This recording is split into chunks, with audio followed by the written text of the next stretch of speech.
So this is what inflation looks like around the world, man. Inflation in the United States is 8.3%, man. That's a 40-year high. It hasn't been like that since the Reagan era. Since 82. It hasn't been like that since the Reagan era. Let's take that in. What happened in the Reagan era? 1 million people took off welfare. 500,000 people took off food stamps. Another 1 million people lost jobs.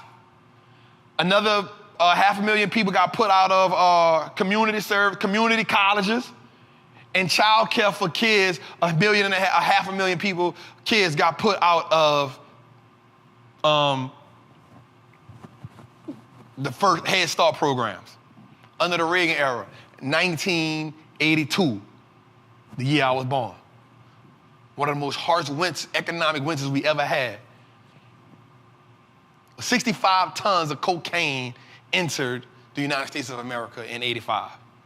So Germany, 7.4%, 41-year high. Russia, 16.7%, 7-year high. South Korea at a 13-year high. UK, 30-year high. Ukraine, 5-year high. China, 2-year high. Japan, 6-year high. Italy, 31-year high. India, 8-year high. Indonesia, 4-year high. Brazil, 19-year high. Turkey, 20-year high. And the Philippines is at a 3.6-year high. Let me tell y'all how we got here. In the pandemic.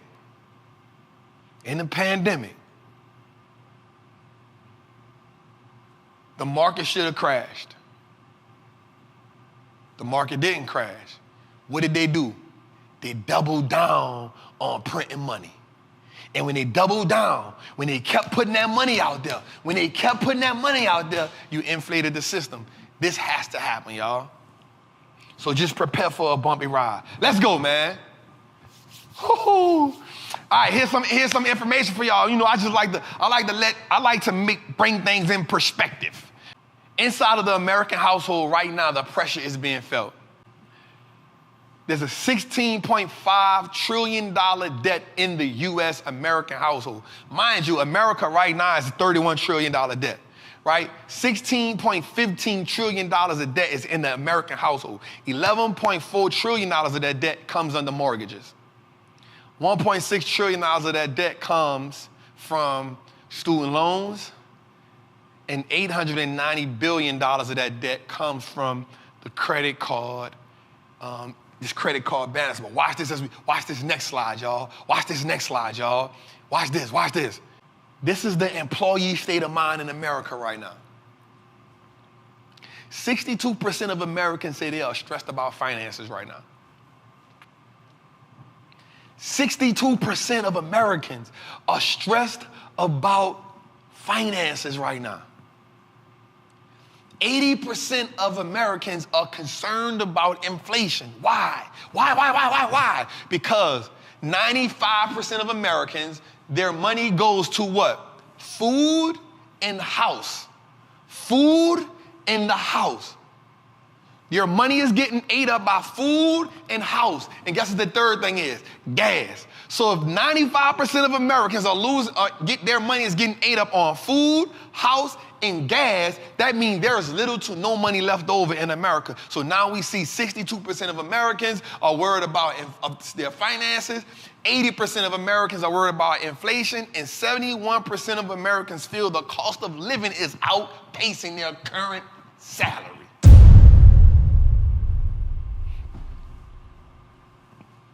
Let's let that sink in. Here's what's happening. The more America raised rates and the more your salary is not coming up, it make you want to go sell dope. This is why the crime is going up, bro.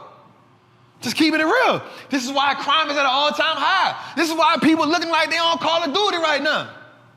This is why people looking like they're on Grand Theft Auto right now. People are struggling to survive in America right now. But here's the thing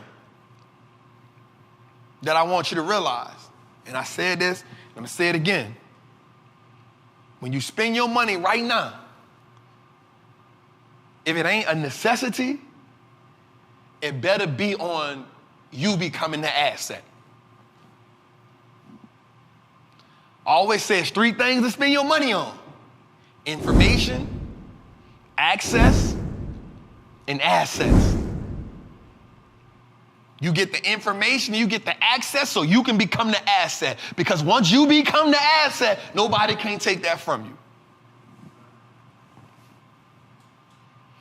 Once you become the asset, nobody can take that from you. You can lose the Louis belt. The car can be repoed. The house can go into foreclosure. You can lose the job, lack of work. All those things you can lose. But when you acquire a skill set, can't nobody do nothing to you. I'm going to take this moment, bro. I'm not even going to lie, bro. I'm going to shout out everybody I know, man. I'm going to just keep it real right now. This how much love I got. This how loyal and this how just thorough I am, yo.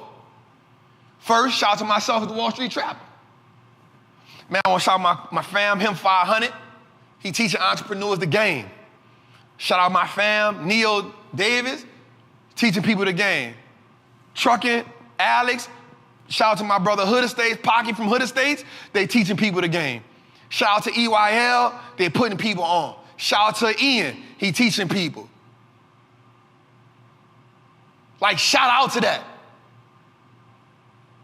Because these numbers that I'm putting out, this real talk right here. This ain't no, I made this up out of my head. No, this research, this facts.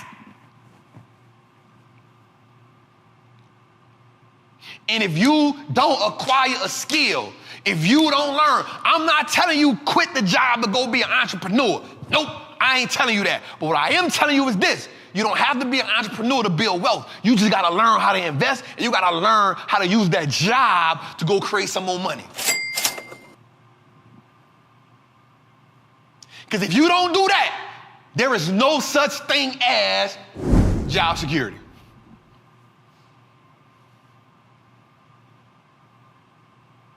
And I'm about to talk to you a little deeper right here. I want you to be cool right now with telling people, come on, I'm broke, baby. I ain't got no money. Bullshit. I see you, Sean. You feel me? I want you to be comfortable right now telling people this. Come on, I'm broke, baby. I ain't got no money. Bullshit. And I'ma keep. You feel me?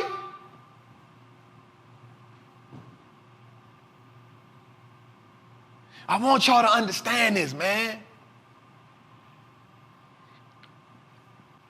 If you come out on the other side of this, let me rephrase that.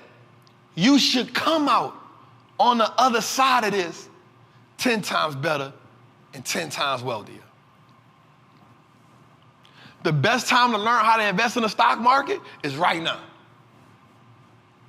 The best time to learn how to acquire a skill set is right now.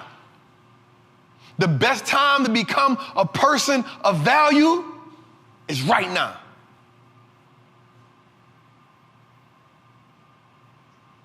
Because when the market start running green, everybody and their mama gonna come out teaching stocks. Everybody and their mama gonna come out teaching how to trade. You know why? Because you can throw a ball in the air and it's gonna run. I don't see too many people teaching about stocks right now, especially not fundamental investing. Because this the hard part.